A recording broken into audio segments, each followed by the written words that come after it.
We're going to get started as soon as we have everybody set. And today's hearing focuses on the Trump administration's policy priorities under the Clean Water Act and the impacts on our communities. Let me begin by asking unanimous consent that committee members not on the subcommittee be permitted to sit with the subcommittee at today's hearing and allowed to ask questions. Without objection, so ordered. I also ask unanimous consent that the chair be authorized to declare recess during today's hearing. Without objection, so ordered. Today's hearing has been a long time in coming and is long overdue. This is our first opportunity in 3 years to question this administration on its vision of the Clean Water Act and whether their vision is consistent with the law and in line with the wishes of the American people. We have much to discuss. In the past 3 years, this administration has taken unprecedented steps to critically weaken our Clean Water Act, one of our nation's most important environmental laws for protecting our health and the health of our environment. In just 3 short years, EPA has repealed efforts to restore longstanding protections for rivers, streams, wetlands that provide drinking water to over 117 million Americans. In just 3 years, EPA has proposed to eliminate Reagan-era protections on an estimated 50 million acres of wetlands, 2 million miles of rivers and streams, and over more than half of the remaining wetlands and stream miles in the entire country. In just 3 years, EPA has ground Clean Water Act enforcement to a standstill, imposing political influences on decisions when or if to enforce the law, and rely on unproven and unquantifiable so-called compliance initiatives to make it sound like the agency is doing something.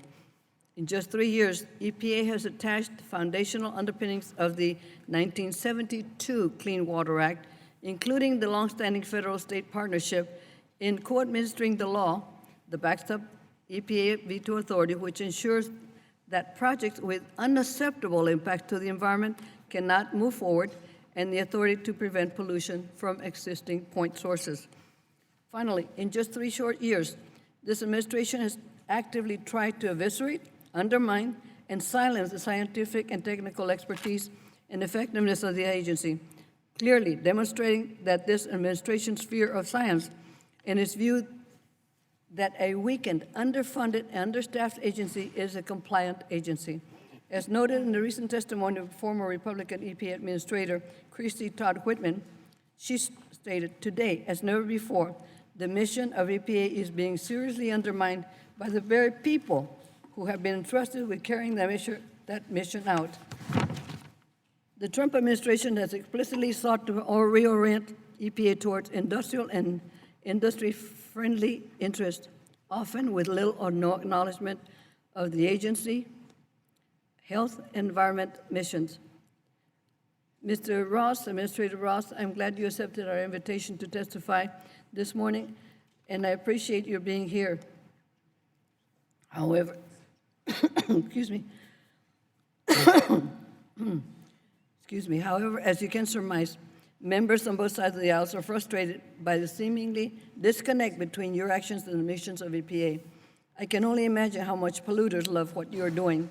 However, when 63% of Americans tell us that they're a great deal worried about pollution in drinking water, when 57% of American people worry a great deal about pollution in their rivers, lakes, reservoirs, and when hardworking Americans and communities of color say that they are more concerned about water pollution than any other time in recent history, something is clearly wrong.